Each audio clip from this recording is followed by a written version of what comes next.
CEOs of NHS trusts. There's 50 of them, 30 are male, 20 are female, and 0 BAME. Yeah. It's not even 0 black, Yeah. 0 BAME. 0 Oh, black, gosh. Asian, ethnic minority. That's everyone that is not white. Hi everyone, and welcome to another episode of the Listen In podcast. My name's Aradna. My name is Anya. And my name's Boomy. Let's get into it.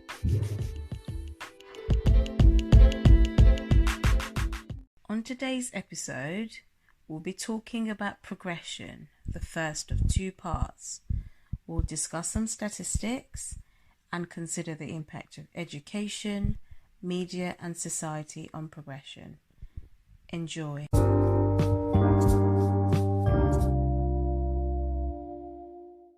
So according to peoplemanagement.com, Black employees hold just 1.5% of senior roles in the UK private sector.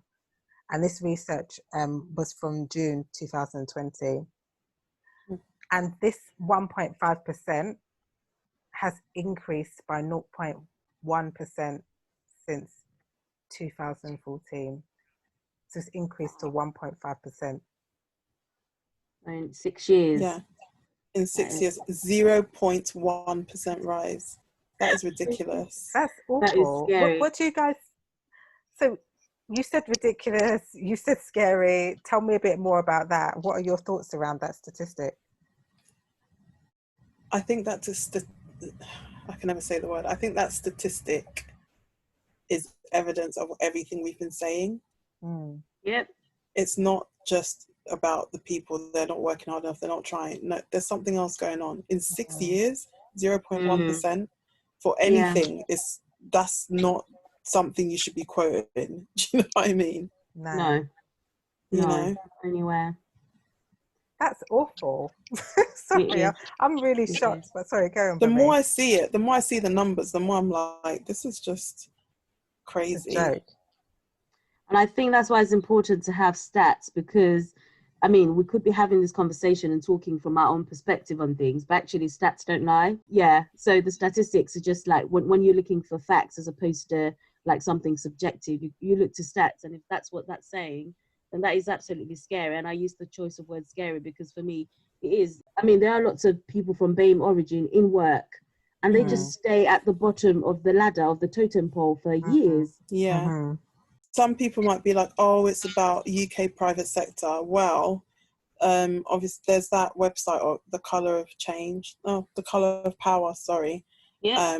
And it shows the different CEOs and things like that. And even in terms of NHS organisations and, chief executives and stuff like that, there are, how many was it? Was it 0?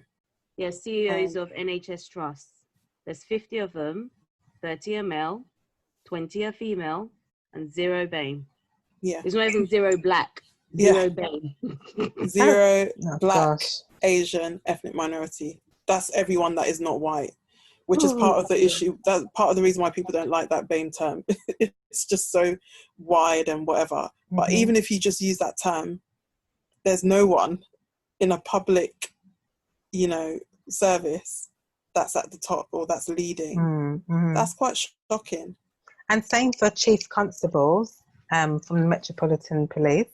So chief constables, there's 43 in total, 36 are male, 7 are female, 43 are white, and 0 are BAME. Yeah. I see lots of BAME police around. Yeah. But just not one of them's getting a seat at the table. No. It's interesting. That's the thing. That's that word, a seat at the table.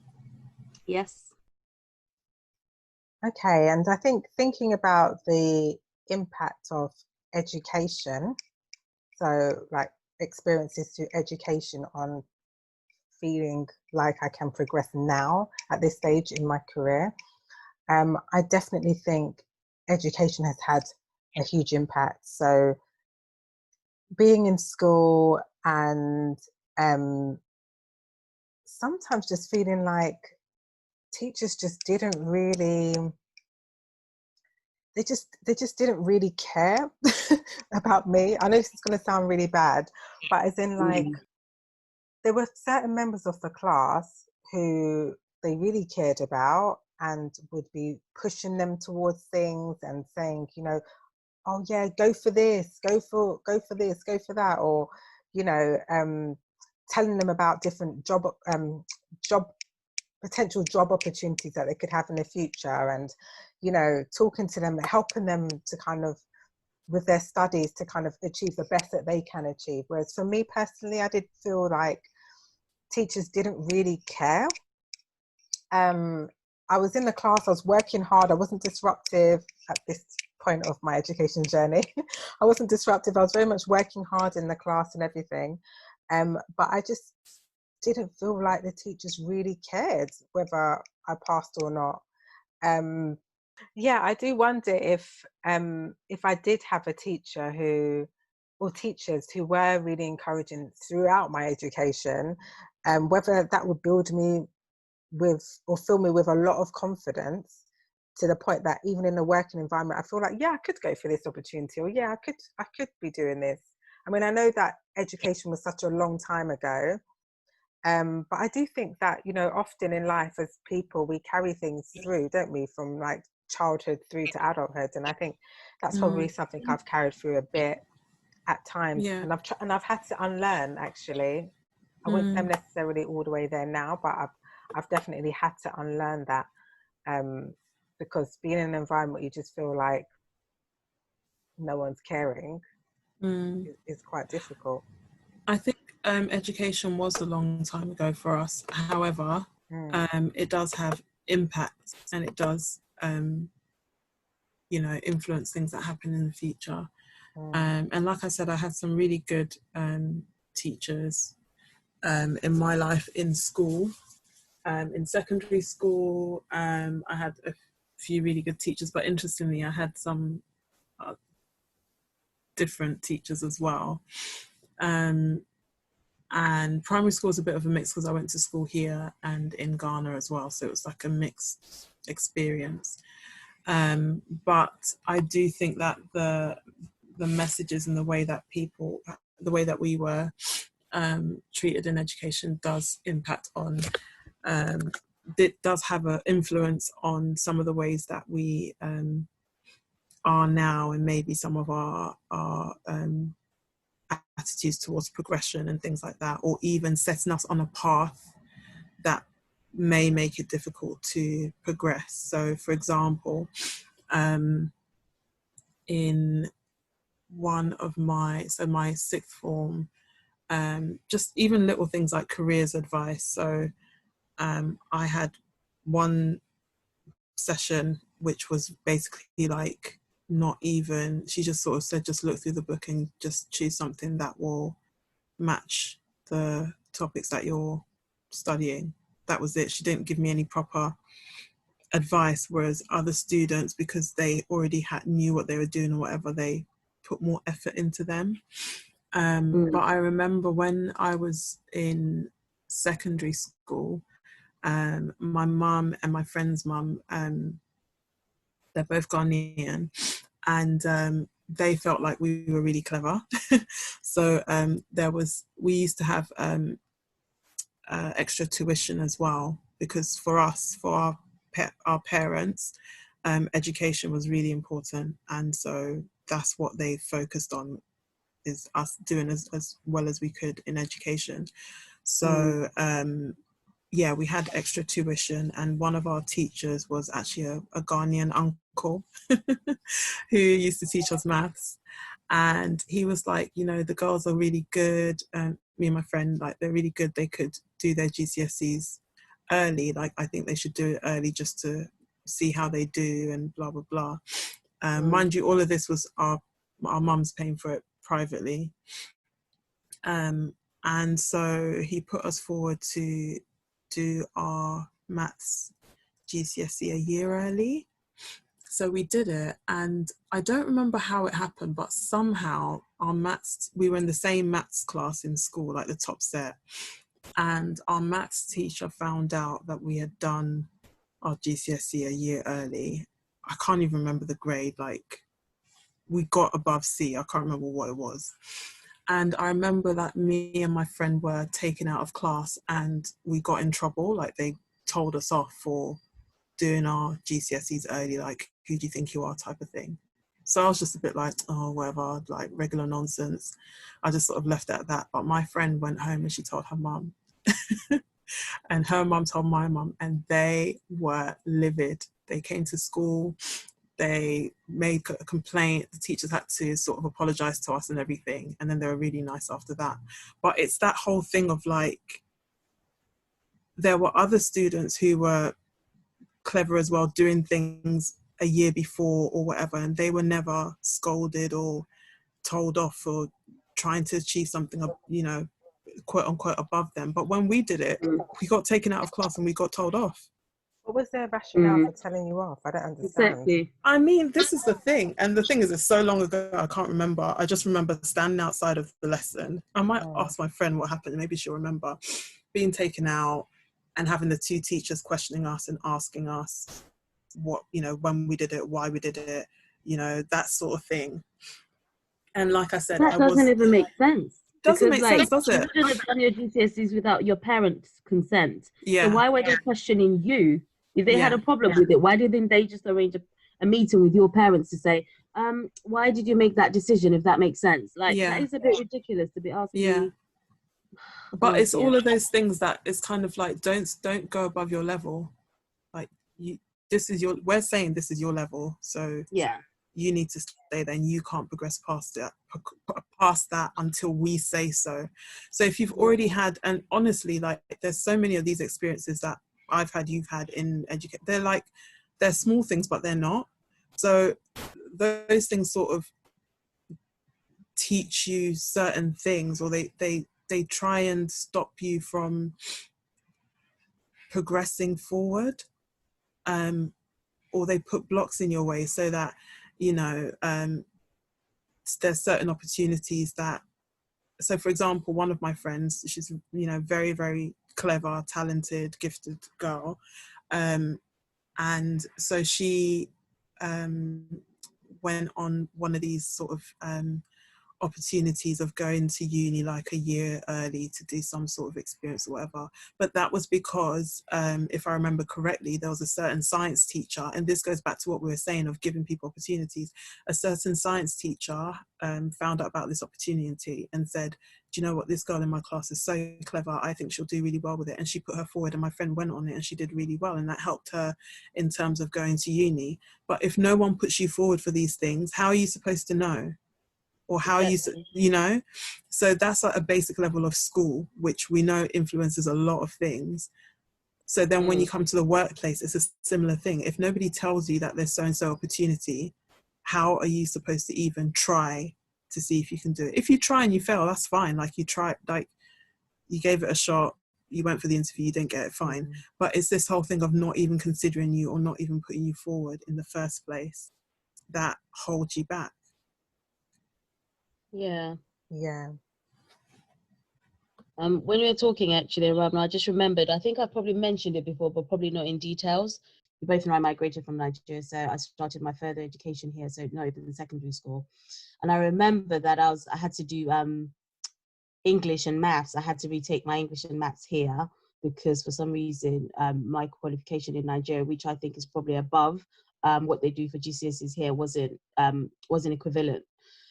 Anyway, so I remember that I was I think she put me for the middle English class. I then went to my English teacher and I said to her that you put me to the higher English class. And she said to me that she didn't think it was the right decision and all of that kind of stuff. And then when the results came out, so I stayed in the middle class, but when the results came out, I was the highest, I scored the highest of the middle class in the whole of the sixth form. And then she came back to me. She apologized, which was great. But imagine what that experience could teach you about, probably just like some people say to people that you're overreaching, if that makes sense. So you quickly learn from that sort of experience that you might be overreaching and it's better to just stay in your place and not ask. I did learn that from that. I don't know. I feel like I was a lot more confident with going forward and putting myself forward for things before that point. And then after that, I can't remember many experiences I've had when I've put myself forward for things. Sometimes I still would, and I'm unlearning that sort of lie, if that makes sense. I'm not letting it kind of like dictate my life anymore. But yeah, I know I learned that lesson from that. So I think, yeah, it's definitely important for like educators to think about what they do and why they do it. And if it's, I mean, she put me to the higher class. So let's imagine that she thought it wasn't right anyway. Well, if she put me to the higher English class, what's the worst thing that could happen? Yeah. It makes me wonder. Like maximum, I'd probably get a C, or I get a D. But that's the I don't thing, know. isn't it? They are. It. I think in schools in particular, they have certain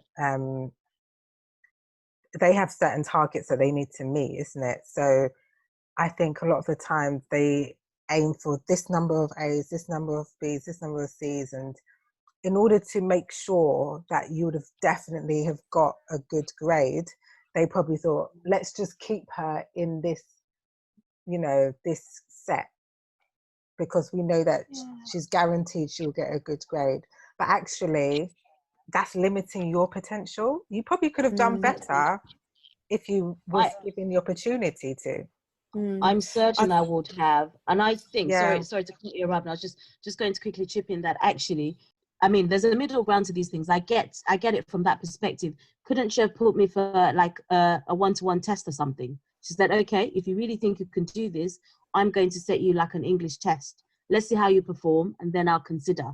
Yeah. I feel like that's the middle ground to these things, isn't it? That actually let people, and that'll be a way of showing me, rather than just your subjective opinion of what I can and cannot do. That would have been a very factual way of proving to me or yourself that actually you made the right decision or the wrong decision. I remember one of my friends at sixth form, she had a conversation with a teacher, and she said to the teacher, like, I think she was studying biology or something. She said, what grade do you think I'm going to get? And the teacher said, like, a B. And then she said, okay, so are you going to teach me to a B level or above that? And the teacher said, no, like to a level of a B because you're a B. And she was like, that makes no sense. There's all these little, I mean, I think we were very, thinking about it now, like we did question a lot, and we did challenge things a lot when some of these adults said these things to us that didn't make any sense. But yeah, all of that is to say that even back in education, it felt like, and we experienced things that made us feel like the institution was actively trying to block us from progressing. And then when you started work, it just felt like similar things were happening again. Yeah. Definitely. But it sounds like, from everything that all of us were saying, if we had been given those opportunities, like for you, for example, Rabno, you was given the opportunity to do the GCSE early, maybe not from the school, but through your mum, also through this tutor that you had as well, who was kind of supporting you. So you had that, and then you was able to do it and then achieve. Do you know what I mean? But I think if you're in a position where you're not having that, you can see how it can be really limiting. Yeah. And that, exactly like what you said, Ram, this mirrors how it is now in the workplace for a lot of people from BAME backgrounds. Being in a situation where you're not, and it's not just BAME, to be fair, but I think it is just very common amongst the BAME communities. Evidently. Yeah, where you're not encouraged towards certain roles, or the opportunities aren't being given to you. Therefore, you're kind of just stuck where you are for a long time. And I think actually this conversation has made me see that maybe all of that, I don't know, maybe the part of the reason why I do just find my own opportunities, because that's what was normal for, like, no one told my mum to do that, or my mum and my friend's mum to do that. They just did it because they wanted to create opportunities for us. no matter what they were happy enough to make that sacrifice of whatever it would have been for them, for us to move forward in terms of education, because they highly value education in our country and in our culture. That was what and I'm not saying, that's not to say anything about against anybody else, that's just our reality. So I think that that's part of why I've always been like, you know, if you're not going to give me this opportunity, I'm going to find my own way, because that's what we've always done. But like you say, Anya, not everybody can do that, and not everybody has that background or that experience or whatever, The thing or is, that personality. the thing is, Arabna, I had private tutors as well. I went to tuition classes. My parents, I'm from a Caribbean background, but you know, my parents very much wanted me to do well academically and was very supportive of that. You know, paid for these tuition classes.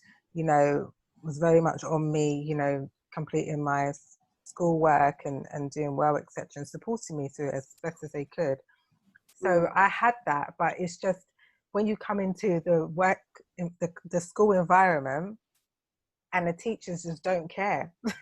That's when, obviously it's not every single teacher, but I want to say like 90% of teachers, I felt like just did not care I would about say the how I was same. doing. I'd say the same. Maybe that's, I don't know. Like, I don't know. I just, this is the thing, it's so complex. There's so many different angles to it. And it's not to say anything about anybody else. Everyone has their own, I think what we're saying is that everyone has their own experience. And even if there's similarities, like your parents and my mum paid for private tuition because it's important for them. But that doesn't mean that we had the same. And I would have been in a school with maybe similar, maybe yours was worse, I don't know. But I feel like it affects people in different ways.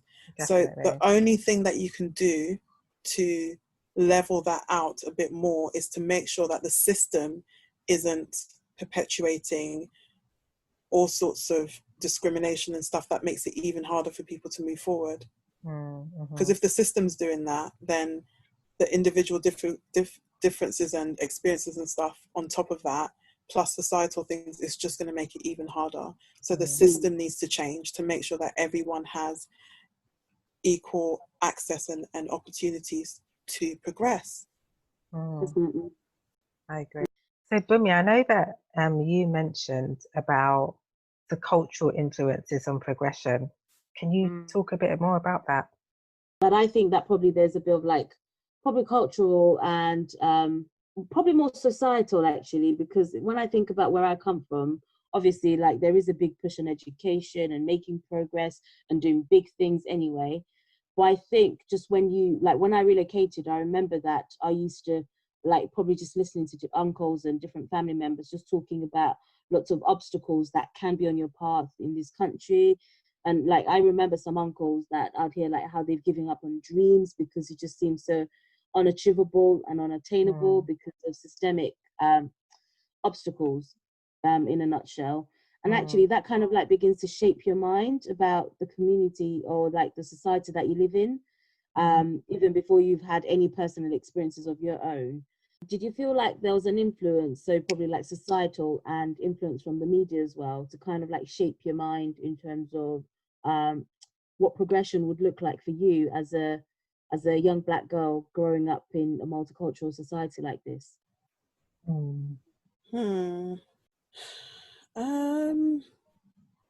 It's a hard one. It is a hard one. I really don't think I paid a lot of attention to it at the time. Me too. I kind of feel like I was just going through it, and I didn't know. I didn't really. I can't say that I was really focusing on that when I was growing up to notice the impact that it had on me. But I think I don't know. Sorry, Anya, carry on. No, go on. I think you do notice things. You do notice the messages being sent to you. So you do notice certain things about how maybe Black women are portrayed in films or magazines or things like that, or certain sort of stereotypes that people have that they openly say. You do pick those things up. But I don't think that I personally focused on it so consciously. It's all kind of subconscious, this stuff. And I just think that for me, my experience was that culturally it was very much about education and doing well in education. So it kind of wasn't a choice to do well or not. Like, you had to do well. You were expected to progress. Like, the progression was you go to school, you go to uni, you get a job, and you do well. That's the progression that was the cultural expectation for me in my world that I was growing, in my Ghanaian British world that I lived in. I can't speak about other people. Some other people it wasn't, for various reasons, because obviously it's a society, so there's people that come from different class groups and different value systems and stuff like that. But for my family and social group and stuff, that was highly valued, and we were all expected to progress and do well. And I think also, at least when I went to school in Ghana, there was a focus on sort of tests and doing well in tests, and being like, they used to even rank you in terms of the class, who's number one in the class and stuff like that. So that sort of thinking was already instilled in me, in us, I think. But I think the older I got, the more I got towards like late teens and adulthood, I think that's when those other messages became stronger, because then you're going for things yourself. You're not with, it's not your parents kind of shielding you or whatever. You're experiencing things a lot more for yourself, and all the things that you've noticed before are just a lot more evident in different things that you experience, or even the way that people interact with you, or the opportunities they give you or not, or the opportunities that they actively try and take away from you, or try and demean, or, you know, all of those things came later, I think. I think for me it will probably be a yes, in terms of, or however you want to put it, yes or no. But like my mum, for example, worked really hard. She studied many times over, just to kind of get to where she got to, which was quite a good position in the end. And she overcame a lot of the barriers that society tried to put against her. So I think because she had overcome that, she was very encouraging of me to be able to do the same. So I do feel like her experience impacted my experience in ways. It kind of helped me to keep going when I felt like I wasn't able to get to certain places. She was very much my encouragement, because she'd been there and she'd kind of come through the other side. So I think, yeah, it's affected me, but like in a positive way, I'd say. I feel like for me, my mum didn't know the system here, and she didn't really know about the barriers and stuff like that.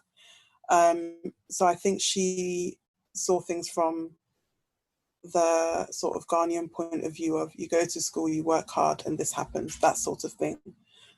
She wasn't really too aware of some of the other things, I think. Maybe she was, and she just didn't show it to me, but I don't think she was. But I think later on, because my mum actually went to uni as an adult, and got a degree and started working as a nurse and social worker and stuff. I think once she did that, then she learned a lot more about the different barriers, because she went through a lot herself, and saw the things that got in the way and understood a bit more. But before that, it was very much like, just keep going, just keep working, you can do it, like that sort of thing. So I think that once she had had that experience, it helped her to understand and encourage me more. But I also feel like I didn't necessarily have people telling me the difficulties directly early, because a lot of the people around me didn't really know that in a professional way, if you know what I mean. Does that make sense? Yeah. We've had all these positive things, and it's still been difficult for us. And that's why we said earlier that, or before, that the system needs to change more than anything. But at the same time, I think that we can give people a realistic view of what's happening, and ways that they can help themselves, and also work to bring down those systems that are discriminatory and keeping everybody back as well.